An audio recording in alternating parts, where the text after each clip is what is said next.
విజయనగరం జిల్లా గజపతినగరం వ్యవసాయ market committee ఆవరణలో చిన్న తరహా పరిశ్రమల శాఖ మంత్రి కొండపల్లి శ్రీనివాస్ రైతులకు రాయితీపై విత్తనాలు పంపిణీ చేశారు.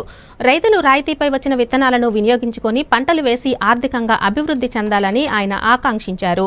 వర్షాలు కూడా అనుకూలంగా పడుతున్న నేపథ్యంలో రైతులు పంటలపై దృష్టి సారించాలని అన్నారు. ఈ కార్యక్రమంలో గజపతినగరం నియోజకవర్గం పరిధిలోని మండలాలకు చెందిన వ్యవసాయ అనుబంధ శాఖల అధికారులు, రైతులు పాల్గొన్నారు.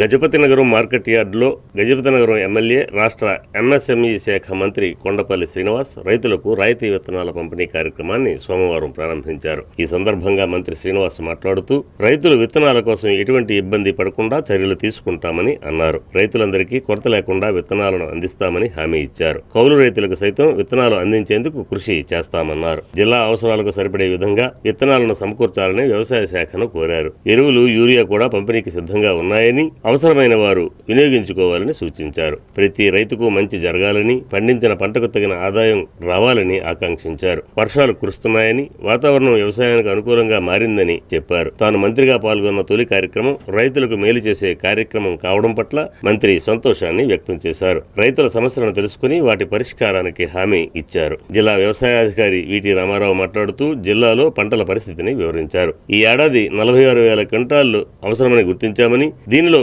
32,000 క్వింటాళ్లు రైతు భరోసా కేంద్రాల్లో పంపిణీకి సిద్ధంగా ఉంచామని, ఇప్పటికే సుమారు 7,000 క్వింటాళ్ల పంపిణీ జరిగిందని తెలిపారు. ఈ కార్యక్రమంలో Bobbili RDO A Saisri, Gajapathinagaram ADA K Maharajan, Vizianagaram ADA Nagabhushanam, నియోజకవర్గ పరిధిలోని రెవెన్యూ, వ్యవసాయ, ఉద్యాన శాఖాధికారులు, పార్టీ నాయకులు, మాజీ ప్రజాప్రతినిధులు పాల్గొన్నారు.